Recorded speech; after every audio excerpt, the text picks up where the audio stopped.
예수 안에 소망이 있네. 마태복음 강의 18번째, 마태복음 5장 1절 12절인데 10절에서 12절로요. 팔복 마지막 8번째입니다. 의를 인하여 핍박을 받는 자들 제목을 함께 묵상하도록 하겠습니다. 의를 위하여 핍박을 받는 자는 복이 있나니 천국이 저희 것입니다. 나를 인하여 너희를 욕하고 핍박하고 거짓으로 너희를 거스려 모든 악한 말을 할 때에는 너희에게 복이 있나니 기뻐하고 즐거워하라. 하늘에서 너희의 상이 크니라. 전에 있던 선지자들을 이같이 핍박하였느니라. 의를 위하여 핍박을 받는 자는 복이 있으니 천국이 저희 것입니다. 이 말씀도 대개는 천국에 들어가려면 의를 위하여 핍박을 받아야 한다, 이렇게 쉽게 적용을 하고 이해하는 것 같아요. 근데 여기 사실은 핍박을 받는 게 복이다, 이러니까 좀 말이 좀 그렇죠. 세상에서는 환난이나 핍박과 고난이 없어야 복이지 그걸 받는 걸 복이라고 생각하지 않는데, 이런 말씀도 당시로서는 듣는 사람들로서는 상당히 좀 충격적인 그런 이야기일 수 있을 것입니다. 그래서 이 내용이 의를 위해서 핍박을 받는다 하는 말을 보면, 그럼 우리가 이 핍박을 받자, 그래서 천국을 소유하자로 가면 안 된다, 그렇게 말씀을 했어요. 의를 위하여 핍박을 받는 자는, 받은 자는, 우리 말로는 좀 표현이 좀 그런 거 나만 그런지 모르겠는데 좀 여러분도 클리어하지 않다는 생각이 들어요. 그래서 본문을 잘 보면 이 에네케라는 그 전치사가 있는데 for the sake of, on account of, because of 이렇게 해석을 하는데 뭐 때문에, 뭐를 또 인하여, 뭐를 위하여. 근데 대부분 번역을 이거를 위하여 이렇게 번역을 했죠. 한국도 성경은 거의 다 의를 위하여, 의를 위하여, on account of righteousness, 그렇게 하면 for the sake of righteousness, 이거를 뭐를 위하여 그렇게 되죠.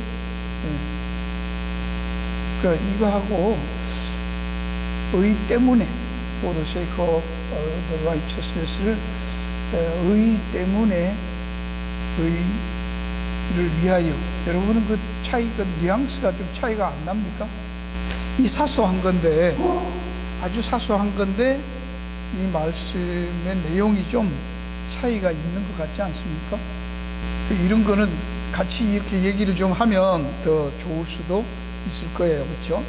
이게 왜냐하면 한국 성경에는 의를 위하여 뭐 그렇게 했고, 여기 공동번역에서는 좋은 일을 하다가 이렇게 해놨어요. 하다가 박해를 받으면 이렇게 하고요. 그 외에는 다 의를 위하여 그렇게 위하여로 번역을 했어요. 근데 영어 성경에는 뭐 for the sake of, 그 다음에 for righteous sake, 그 다음에 NIV에서는 because of, 그렇죠?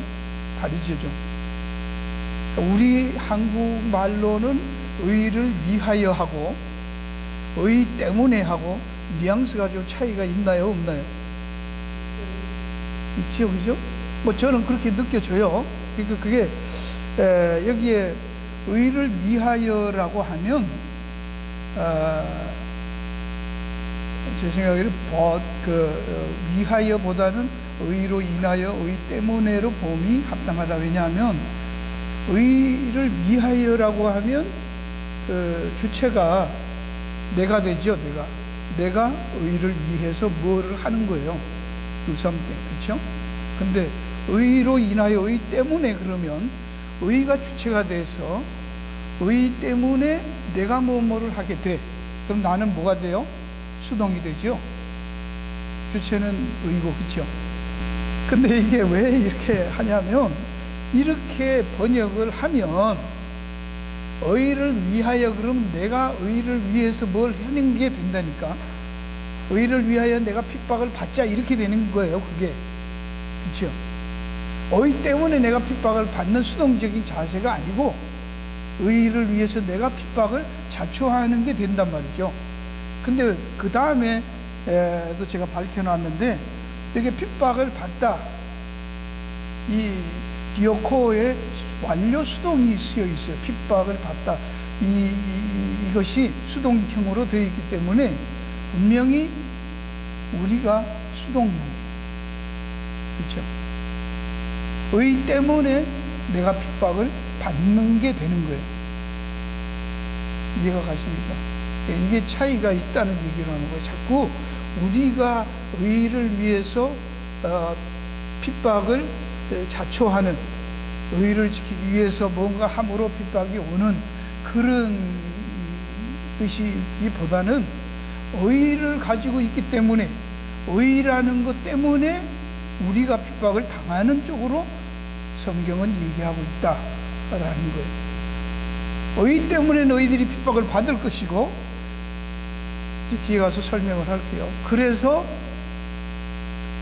하나님 나라가 너희 것이다 라는 것이죠. 그러니까 너희가, 하나님의 나라가 너희들의 것이다, 이 말을 우리가 이해를 할 수 있어야 되겠어요. 그러니까 우리가 쉽게 이해하는 대로 자꾸 하면 우리가 자꾸 주체가 돼요. 그게 아니라는 것을 일단 이해를 하고 넘어가 보도록 하죠. 그 다음에 여기 완료 수동은 이게 뭐 문법적으로도 그렇게 좀 그래도 이해를 할 필요가 있어서 그래요.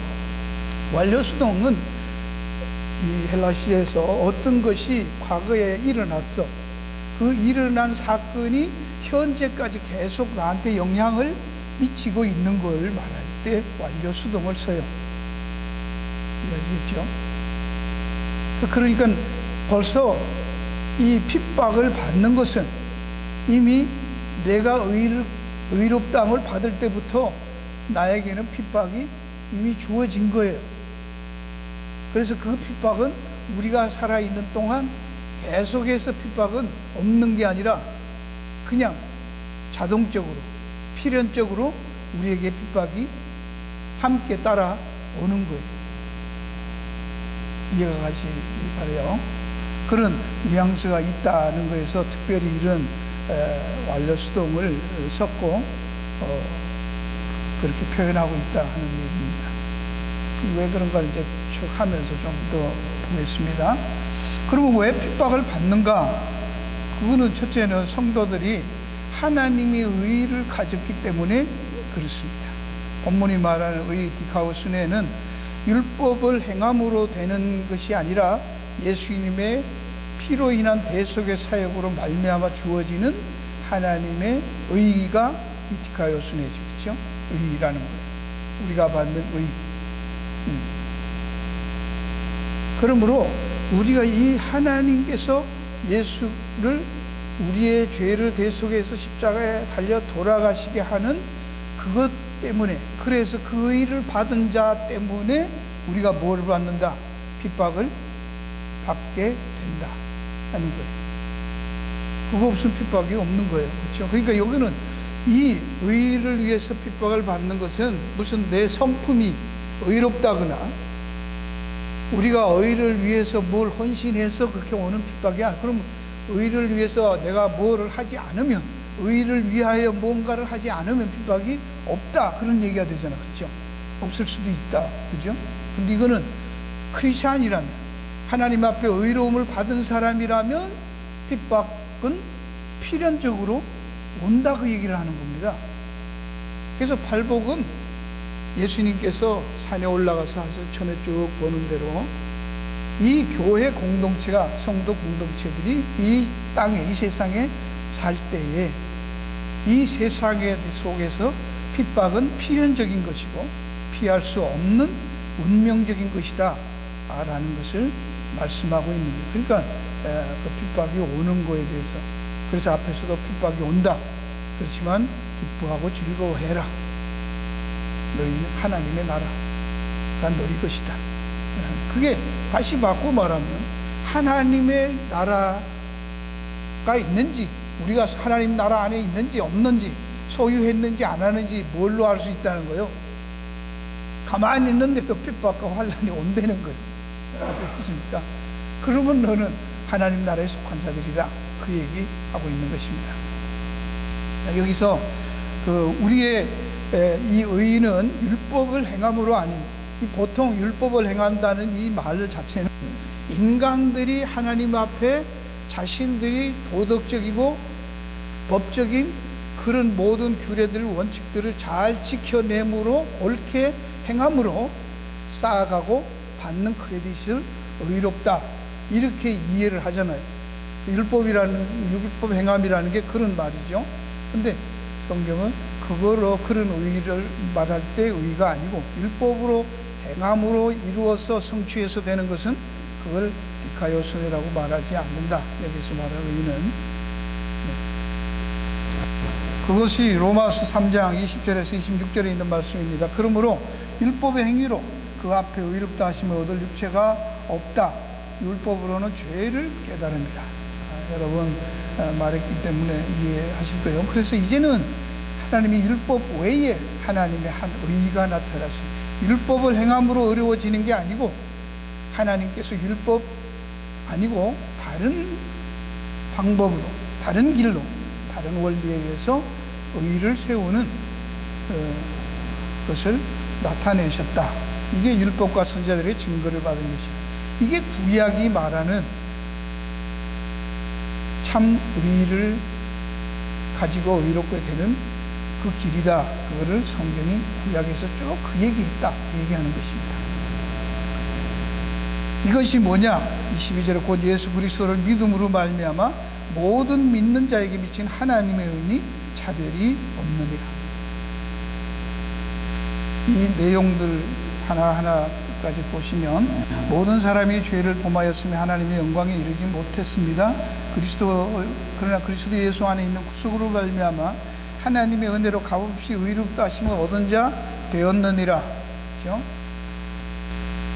이 예수를 하나님이 그 피로 인하여 믿음으로 말미암아 화목제물로 세우셨습니다. 이는 하나님께서 길이 참으시는 중에 전에 지은 죄를 간구하심으로 자기의 의로우심을 나타내라 하시면, 곧 이때 자기의 의로우심을 나타내서 자기도 의로우시며 또한 예수 믿는 자를 어렵다 하려 하십니다. 이 두 가지 다 하는 게 예수님을 희생제물로, 화목제물로 드림으로 인해서 세워진 그 의를 얘기하고 있는 것이지, 인간들이 쌓아놓은 율법 지킴, 도덕적으로 깨끗하게 세상에서 법을 잘 지키고 그렇게 정직하게 사는 것으로 되는 것이 아니다 라는 얘기를 해요. 그래서 자랑할 데가 없고 오직 믿음으로 하나님의 은혜로 주어진 것이다. 그러니까 이 의는 내가 의를 위해서 뭐를 만들어서 의를 위해서 해서 내 의를 쌓는다는 말이 아니고, 의라는 걸 하나님이 이루어 놓은 그 의 때문에 그 의를 우리가 받고, 그 의를 받은 자 되어서 의에 줄이고 목마른 자가 되어서 그 의를 소유한 자가 됐을 때 그 의 때문에 세상으로부터 핍박과 환난을 받는다, 그 얘기를 합니다. 성경은 분명히 말합니다. 세상이 말하는 의의 근본은 인간의 도덕적 법적 옳음을 행함에 둡니다. 그러나 그러므로 이런 의는 은혜로 주어진 하나님의 의, 옳은 원리, 바른 기준, 올바른 유일한 길, 뜻, 이런 거 하나님의 의와는 전혀 정면으로 충돌될 수밖에 없어서 하나님의 의를 가진 자들은 세상으로부터 핍박을 받는 것이 당연하고 필연적이라 하는 얘기를 하는 것입니다. 두 번째로는 그 의를 가졌기 때문에 그렇고, 또 하나는 성도들은 이 세상에 속한 자들이 아니고 예수에게 속한 자들이기 때문에 우리는 또 핍박을 받는다. 속함의 문제, 우리가 어디 소속이냐. 한국 사람은 이북 가면 남한에 속했기 때문에 이북 가서 핍박받고, 미국에 사는 사람들은 남한에 오면 북한에 소속됐기 때문에 핍박을 받는 것과 같은 소속의 문제로 말합니다. 우리는 그리스도께 속하고, 그래서 핍박이 온다는 것을 요한복음 15장 18절 19절에 세상이 너희를 미워하면 너희보다 먼저 나를 미워한 줄을 알라. 여기에도 미워하면 이거는 뭐요? 할 수도 있고 안 할 수도 있다는 말이 아니었죠, 그렇죠? 이 가정법 여러분이 확인하면 세상은 너희들을 반드시 미워할 거라는 거예요. 미워할 때, 그런 뜻이 미워한다. 그것처럼 여기도 세상이 너희를 미워하면 그것은 나를, 예수님을 미워한 것도 그래요. 예수님께 우리가 속했기 때문에. 너희가 세상에 속하였으면 세상이 자기 것을 사랑할 터이니 너희는 세상에 속한 자가 아니요 도리어 세상에서 나의 택함을 입은 자인 고로 세상이 너희를 미워하느니라. 이유가 그렇다, 이렇게 말하는 겁니다. 근데 세상은 왜 예수께 속했는데 그걸 미워할까요? 뭐 부처님에게 속하고 불교 다녀도 세상 안 미워하죠. 예수님에게 속했다 그러는데 세상은 왜 미워할까? 그러니까 이걸 보면 세상이 예수 믿는 그 의를 가진 자들을 대해서 세상이 미워한다면 그게 하나님 나라에 속한 증거다는 거예요. 만약에 성경은 참 헷갈리는 것입니다. 우리가 예수를 믿고 반듯하게 사는데, 열심히 사는데 세상이 안 미워하면 그럼 내가 지금 잘못하고 있는 것입니다. 미움을 받아야 되는 거예요. 이해가 가십니까? 이게 참 어떻게 살아야 되는지, 우리는 어떻게든지 세상에 미움 받지 않고 살려고 하는데 세상에 미움을 받지 않으면 이상하다는 거예요. 왜 세상이 미워하냐면 세상이 가는 길과 세상이 행하는 방법과 원리들하고 안 맞기 때문에. 그렇죠? 성경 분명히 얘기해요. 두 사람이 함께 동행하고 동거하려면 뭐 해야 된다고요? 뜻이 같아야 된다. 뜻이 안 맞으면 싸우잖아요. 부부간에 왜 싸워요? 뜻이 안 맞아서 싸워요. 뜻이 맞으면 왜 싸웁니까? 그렇죠? 안 맞는다. 물과 기름이다. 그러면 싸운다. 우리는 원리 자체가 세상이 가는 길과 그리스도인이 가는 길이 다르기 때문에 환난과 핍박, 소위 말하는 왕따를 세상으로부터 당할 수밖에 없다, 얘기하는 것입니다. 베드로전서에서 이 얘기 보면 4장 2절 4절에요. 너희가 음란과 정욕과 수치함과 방탕과 연락과 무법한 우상숭배를 하여 이방인의 뜻을 쫓아 행한 것이 지나간 때가 족하도다. 이러므로 너희가 저희와 함께 그런 극한 방탕에 다름질하지 아니하는 것을 저희가 이상히 여겨 비방합니다. 세상 사람들은 볼 때 자기들처럼 같이 안 놀아주면 그걸 보고 우리를 뭐라고 보는 거예요? 이상하다 생각하는. 그래서 왕따시키고 그래서 핍박한다는 것입니다. 그렇죠? 여기도 좀 우리가 보통 읽으면 너희가 음란과 정욕과 술취함과 방탕과 연락과 무법한 우상숭배 이렇게 뭐 심하게 합니까? 세상 사람들이? 정말로? 네? 극한 방탕에 세상 사람들이 다름질 해요? 근데 성경 세상 사람들을 싸잡아갖고 이렇게 세상에 있는 예수 안 믿는 사람들 보고 아마 이렇게 얘기하면 엄청 화낼 것 같아, 그죠? 기분 나빠서 어디 오겠어요? 예수 안 믿는다고 그러지. 이거 어떻게, 이건 우리끼리만 얘기해야 되는 거 아니에요? 세상 사람들 앞에 대놓고 이 얘기하면 정말로 우리 보고 이상하다고 그러고 미쳤다고 그러지 않겠어요? 이게 성경이 보는 세계관이고 관점이잖아, 그죠? 세상을 이렇게 보고 있잖아. 세상 사람들이 돌아가는 거를 극한 방탕에 간대. 그건 여러분에게 맡겨요. 성경이 그렇다고 저는 이렇게 말하고 있다, 이렇게 얘기하는 거예요. 그리고 무엇보다 세상의 신자들을 미워하고 싫어하는 것은 세상의 빛으로 오신 예수 그리스도와 그 빛의 나라인 하나님 나라와 빛의 복음을 증거하기 때문에. 요한복음 3장 19절 21절 그 정죄는 이것이니 곧 빛이 세상에 왔을 때 사람들이 자기 행위가 악함으로 빛보다 어둠을 더 사랑하는 것이라. 답은 우리가 앞에 그랬어요. 화평케 하는 자, 복음을 증거할 때 화평의 복음을 증거하는 그 자체가 그들에게는 뭐요? 굉장히 바드가 되는 거예요. 여러분이 복음 증거할 때 어떻게 합니까? 사람들이 우리가 생각할 때는 가정어, 당신은 사랑받기 위해 태어난 사람, 이렇게 좋게 얘기하죠, 그죠? 근데 그 얘기를 들으면 반드시 뭐 해야 돼? 죄를 회개하고 예수를 믿으시고 이러잖아. 그럼 그러니까 뭐야? 너는 죄인이다, 그 얘기잖아요. 그걸 얘기 안 하고 어떻게 복음을 증거해요? 죄인이라고 말하고 너는 어둠이라고 말하는 그 자체가 그들에게는 굉장히 화두되는 얘기입니다. 이것 때문에 세상을 싫어한다라는 얘기를 해요. 그러니까 우리가 생각하는 핍박과 환난이라는 게 막 가만히 있는데도 뭐 엄청 고통을 주고 막 그런 내용이 아니라는 거예요. 그죠? 뜻이 안 맞아요. 복음이 증거될 때 거기에 대한 거부 반응, 그걸 뭐라고 말하는 거예요? 핍박이라고 말하는 거예요. 우리의 복음 증거를 받아들이지 않는 그 자체가 핍박인 거예요. 뭘 특별히 하다가 막 고난을 받고 막 순교자 같이 무슨 그 고통을 당하고 톱으로 켜고 막 이런 것만 핍박이라고 생각하지 않고요. 어떤 사람들은 뭐 예수 믿는 직장 가서 파티하는 데 가서 술 안 먹고 담배 안 피고 이것 때문에 뭐 놀림도 받고 막 그런 것도 핍박, 그럴 수 있어요. 모든 게 다 들어가는 거 아닙니까? 그죠? 네. 의 때문에. 어떤 사람은 그런 건 아니라고 그러는데 아니긴 뭐라, 아주 적은 거지만 그런 것부터도 원리가 안 맞는 거잖아요. 우리는 안 먹는다, 안 핀다. 근데 그 사람들은 뭐야? 그게 어때서? 자기들하고 같이 놀자는 거잖아요. 근데 그거 같이 안 놀면 너는 내 편 아니다.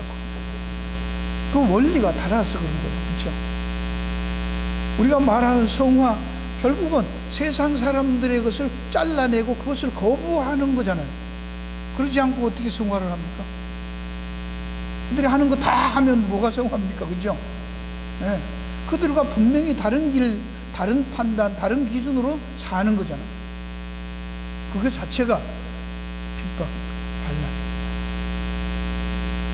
동시에 우리 스스로도 내 속에 있는 외적인 환경적으로 오는 핍박만 아니라 의 때문에 하나님의 은혜로 내가 구원받았다라는 그것, 그래서 의롭다 함을 받은 그 자체, 칭의, 그것만 가지고도 내가 무언가를 열심히 하고 헌신하고 종교적으로 그렇게 기도하고 하는 봉사하고 이런 것이 아니고 하나님의 은혜로 되는 것과 내가 뭔가를 해야 된다는 것 속에서의 마찰, 갈등, 그 자체도 환난과 핍박을 받는 거예요. 바울이 고백한 것처럼 오라 나는 공고한 사람이라, 그 자체가 예수 안 믿는 사람에게 속에는 없는 거잖아요.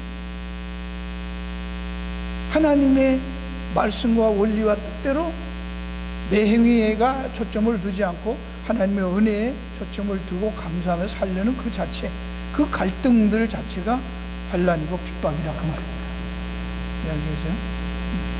그런 갈등, 외부에서 오는 갈등, 세상 구조적인 세상 원리에서 오는 그런 마찰, 충돌, 내 속에 있는 아직 내 죄성과 옛사람의 성품들이 남아서 아직도 다투고 있는 스트러글하는 그 자체, 그 모든 것들에 대해서 핍박을 받으며 예수 믿으면서부터 시작되는 거잖아요. 그죠? 그러면 뭐하는 거예요? 그러니 복이 있는 자들이다. 왜냐 하면 하나님의 나라가 너희들의 것이기 때문이다. 하나님의 나라에 들어가 있는 증거라는 거예요. 그래서 천국이 저희 것입니다. 여기도 이 아우톤이라는 게 theirs라는 건데요. 소유대명사 남성 3인칭 복수 소유격인데 저희들의 것이에요. 그러니까 이게 여러분이 내가 뭐 누구라고 말을 안 해. 저도 내가 했죠. 설교 들었다고 다 들어봐요. 낸들 뭐 내 혼자 무슨 용 빼는 재주가 있는 게 아니잖아. 훌륭한 사람들, 잘하는 사람들, 잘 나가는 사람들 설교를 다 들어본다고.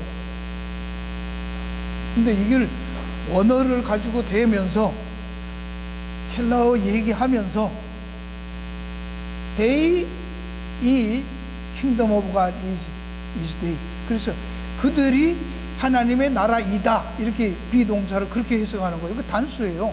동사는, 비동사는 단수거든요. is예요. 그러면 여기에 이 앞에는 분명히 남성 복수명사예요. 그죠? there. 근데 뒤에 오는 단수는 하나님의 나라. 여성명사 그거밖에 없어요. 하나님 나라. 그게 단수예요. Kingdom of Heaven is theirs가 맞는 거예요. 근데 이걸 원어 막 얘기하면서 갑자기 그들이 곧 하나님 나라다, 이렇게 해석을 하더라고. 그리고 또 아멘을 쌓고 그래요.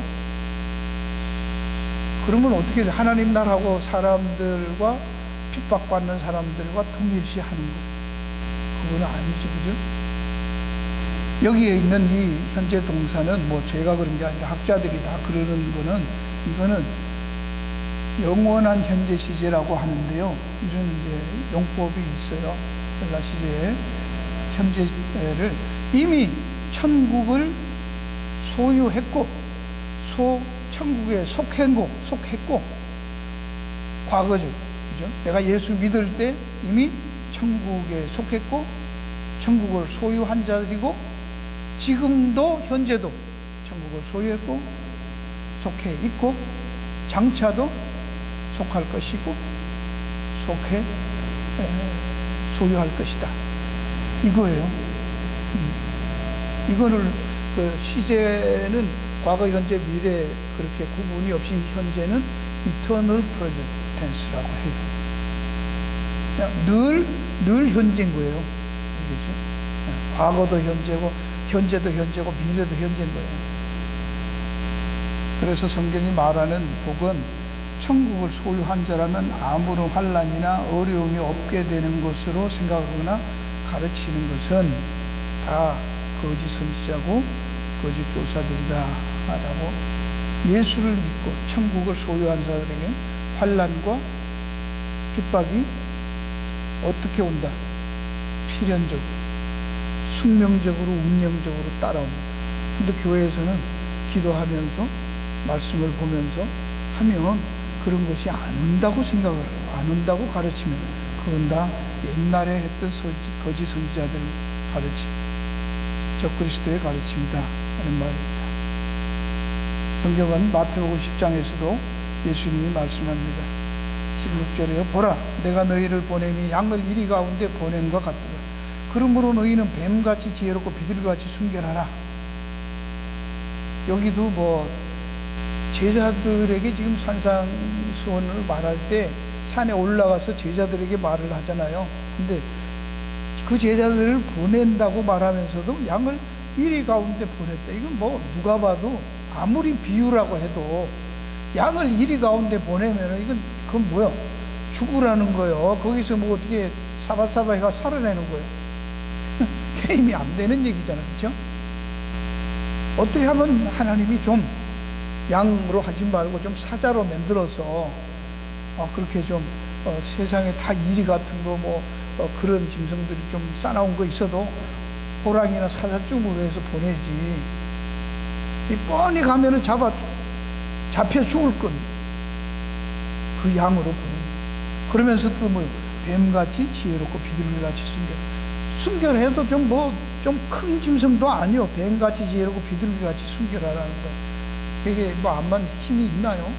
없는 거잖아요. 결국은 순결해서 죽으라는 얘기지, 이게 이기라는 얘기는 아니지. 그죠? 이렇게 뱀같이 지혜롭다, 이것도 해석들을 많이 해요. 어떻게 뱀처럼 살려는 거냐? 뱀처럼 하지 말라, 그 얘기하는 거예요.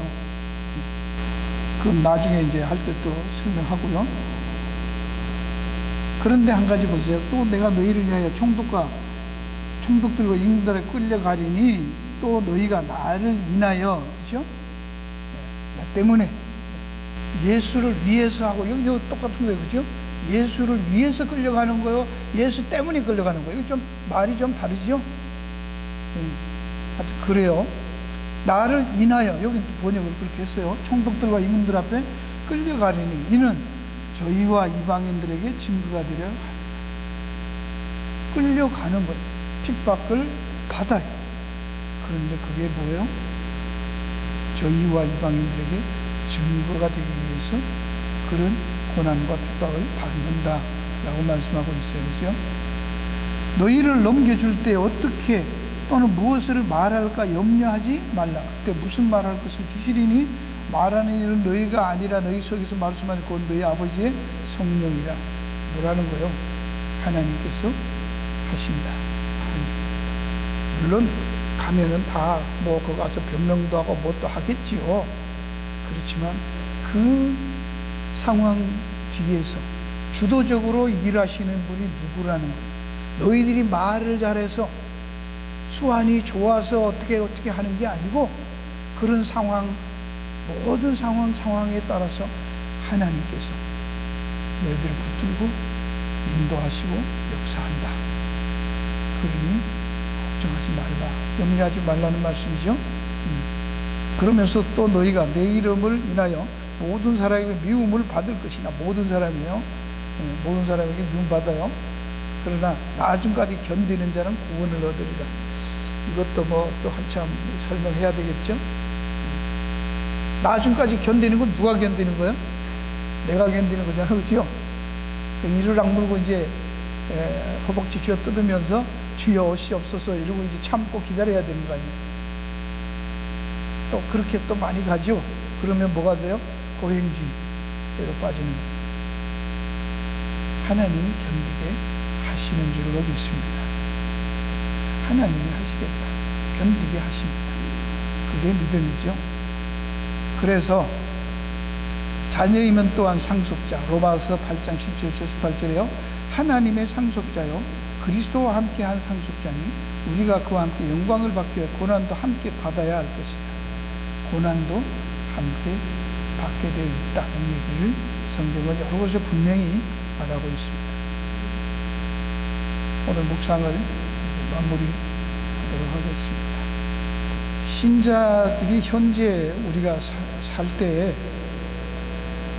우리의 삶을 통해서 우리의 선한 뜻이 드러나서 하나님 앞에 영광이 되기를 바라지만, 그래서 그것이 마지막에 가서만 꼭 인정받는다 그런 것이 아니고, 하나님은 지금도 현재에도 하나님께서 역사하시고 우리와 함께 하시고 일하신다는 거예요. 우리의 연약함을 통해서 우리의 연약함을 붙드시고 하나님이 일하시고 역사하신다라는 얘기입니다. 그렇기 때문에 우리는 때때로 잘 잊어버리니까 쉬지 말고 기도해야 된다. 자꾸 그걸 잊어버리는 거예요. 하나님이 우리의 삶에 개입하신다는 걸 잊어버리니까 내가 하려고 그러는 거예요. 우리는 거기에 대해서 실망하고 낙심한다는 거예요.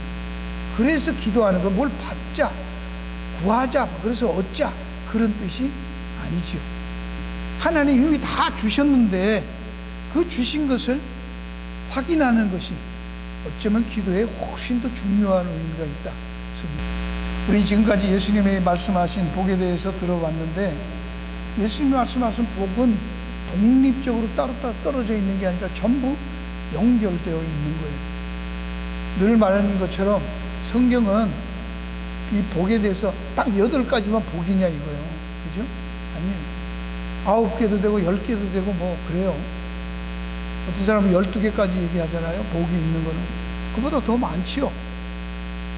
이것은 하나인데, 성령의 열매는 하나, 성령이 맺는 열매인데, 그게 드러나는 모습이 사랑과 희락과 화평과 온유 절제 이렇게 드러나는 것이지. 그죠?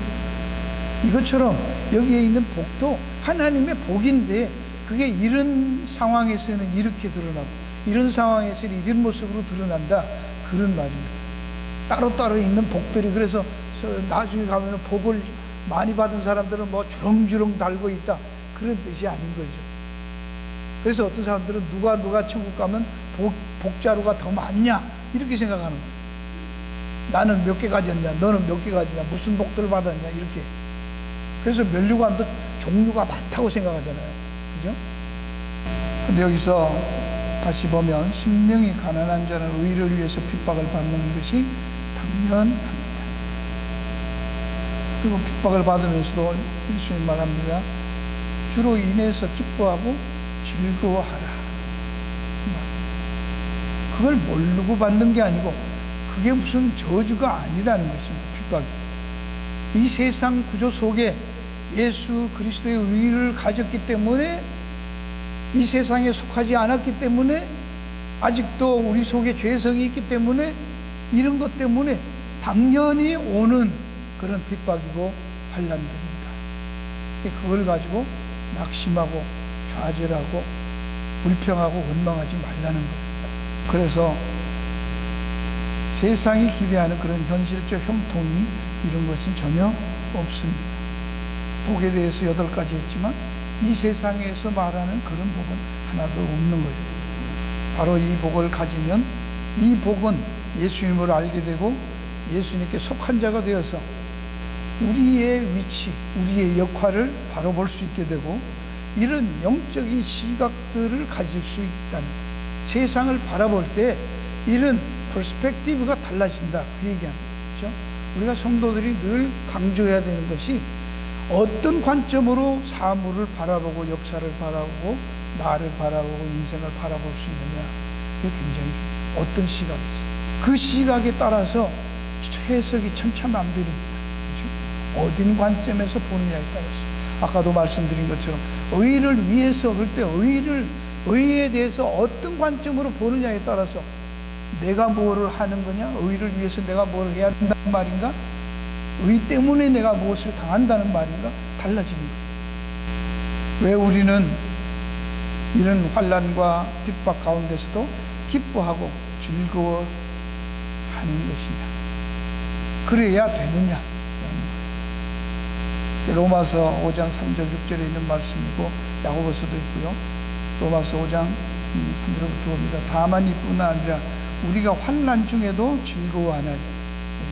마태복음에만 있는 게 아니고 사도도 그렇고 초대교회도 그렇고 온 성경이 주장하는 것은 환난이 오면 기뻐하고 즐거워하는 거예요.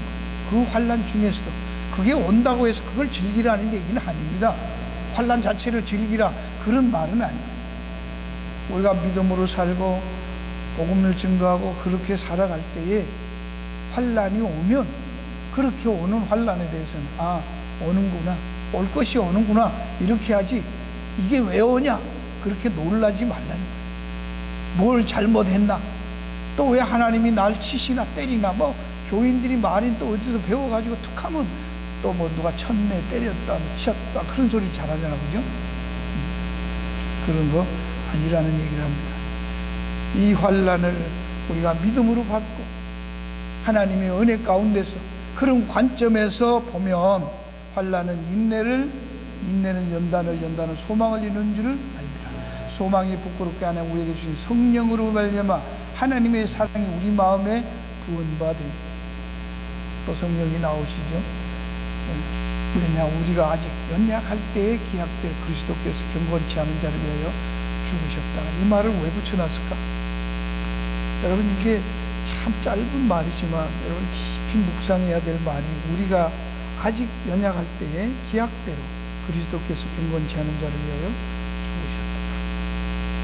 하나님의 약속과 언약에 따라서 우리가 아직 연약할 때, 믿음 없을 때에, 죄인이었을 적에, 우리가 아직 죄인이었을 때, 그래 죄인이었을 때 아들을 죽인 하나님이시라면 이제 아들을 믿고 하나님의 자녀가 된 우리들이 환난과 핍박 가운데 이제 놔두신다.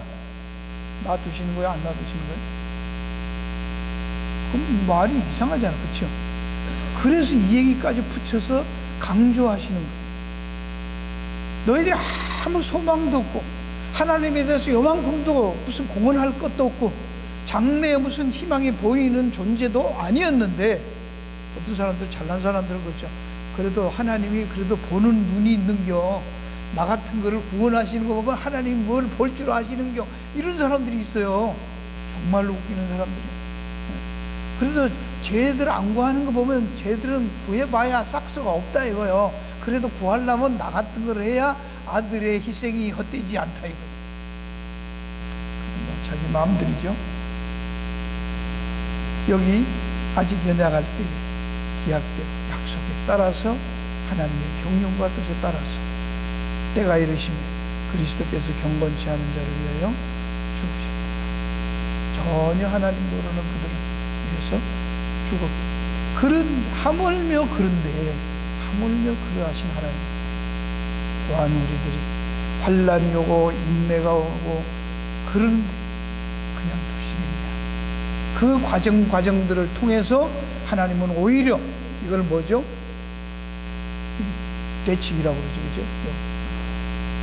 역전을 하셔서 오히려 그 환난을 이용하시고 오히려 그 고난을 통해서 우리를 연단하시고 우리를 깨닫게 하시고 우리를 더 강건하게 세우시는 은혜의 도구로 합력해서 선을 이루게 쓰신다는 말씀입니다. 기도하겠습니다. 고마우신 주님 감사드립니다.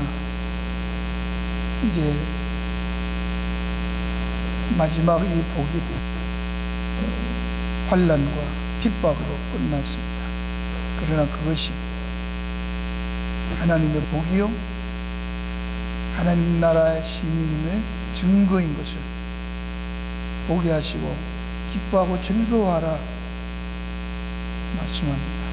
믿음의 공동체, 앞으로 저들이 그리스도를 믿고 따르며 교회로 이 세상 속에서 하나님 나라 복음을 증거할 때에 교회가 당해야 하는, 겪어야 하는 모든 일들 가운데서 하나님은 실패하지 아니하시고 낙심하지 아니하시고 버리지 아니하시고 그들을 오히려 그 환난과 핍박 가운데서 더 강건하게 하시고 세우시고 연단하시고 깨끗하게 하시고 튼튼하게 하시고 하나님의 능력 가운데 더 잘 쓰시기 위해서 다듬어 가시는 것을 말씀하십니다.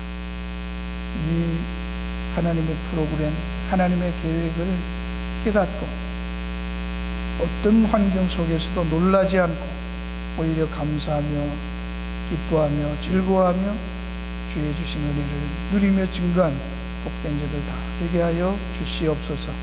감사하며 예수님 이름으로 기도하옵나이다. 아멘.